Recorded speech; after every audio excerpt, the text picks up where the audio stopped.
Olá, me chamo Luiz D'Adamo e sejam bem-vindos ao nosso boletim informativo de soja e milho, que a gente traz aí diariamente para vocês. E hoje falando aí do que aconteceu no dia 31 de janeiro. O mercado acabou aí caindo tanto para soja quanto para milho em Chicago, com uma queda mais acentuada para o milho. Então fique com a gente para entender o que aconteceu nesse mercado. Para a soja, Chicago acabou caindo leve aí 0,20%, queda de 2 cents. Com isso o março fechou a 1.042. No caso do milho, a queda foi um pouco mais expressiva, aí na casa de 1,7%, onde Chicago caiu 8,25 cents, aí, com março fechado a 482.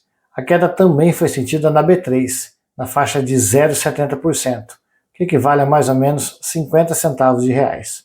Dessa forma, nós tivemos o março cotado no fechamento a R$ 75,50. No caso da soja, a queda foi menos expressiva, porque em relação ao aumento de taxas americanas em relação a produtos do Canadá, acabaram impactando e trazendo alta para o óleo de soja, com ganhos de 2,50%, o que ajudou a segurar um pouco essa queda de Chicago na sexta-feira. Já para o milho, o mercado é um pouco, ou olha pelo menos de forma um pouco diferente. Isso porque o México é o principal importador de milho americano. E o aumento de tarifas sobre produtos mexicanos pode levar os mexicanos também a taxarem o milho americano, ou até mesmo buscarem milho de outra origem. Isso acabou gerando um impacto mais negativo em relação ao milho. Na semana, o mercado acabou tendo aí quedas aí na faixa de 0,97% para a soja em Chicago, 0,92% para o milho em Chicago, e o dólar, queda de 1,28%.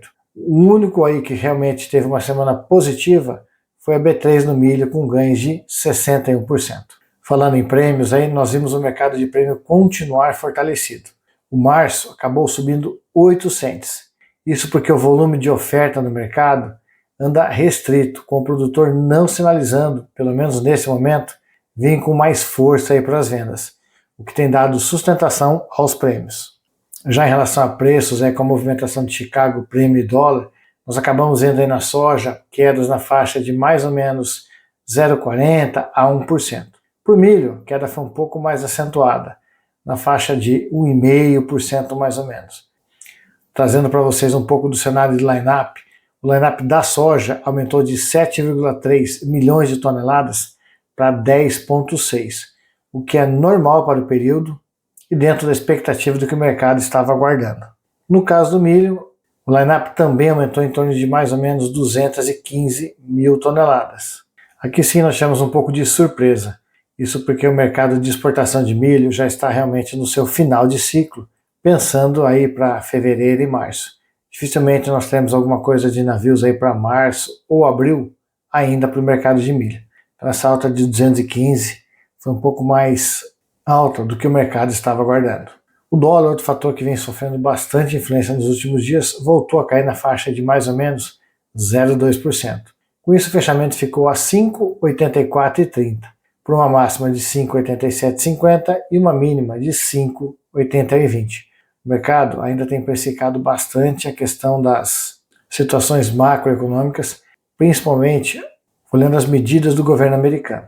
Também tivemos na quarta-feira, o que vem impactando ainda, é realmente o aumento da taxa aí do cupom para a taxa básica do Brasil, que obviamente acaba levando o mercado com uma incidência um pouco mais aí para baixo. Falando em clima aí rapidinho para vocês, a primeira quinzena de fevereiro demonstra boas quantidades de chuva em todo o território nacional. Chuvas essas que também atingem a região do Paraguai, onde ela tem uma forma um pouco mais irregular, mas atinge também praticamente na sua totalidade a Argentina. Mas parte dela com chuvas aí um pouco mais baixas do que em outras regiões. O Brasil, por exemplo, deve receber praticamente na primeira quinzena chuvas acima de 60 a 150 milímetros em toda essa região. Já para a Argentina, nós vamos ter algumas regiões na faixa de mais ou menos 20 a 40 milímetros e ali mais ao sul, sim, na faixa de 50 a 70 milímetros. Por hoje nós ficamos por aqui. O mercado impactado em reação a questões das tarifas dos Estados Unidos perante Canadá e México, onde o governo americano vem ameaçando aumentar as taxas de importações para produtos canadenses e mexicanos. No caso do canadense, acabou tendo um fator até positivo para a alta do óleo de soja.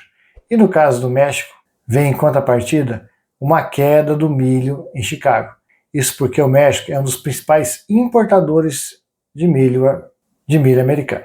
Como já falamos para vocês em outros vídeos, as questões aí políticas e econômicas, assim como a questão de clima, serão aí os grandes pontos de importância no mercado pelas próximas semanas. Então fique com a gente, acompanhando tudo o que acontece e se mantendo bem informado. Fiquem todos com Deus, um forte abraço e até amanhã.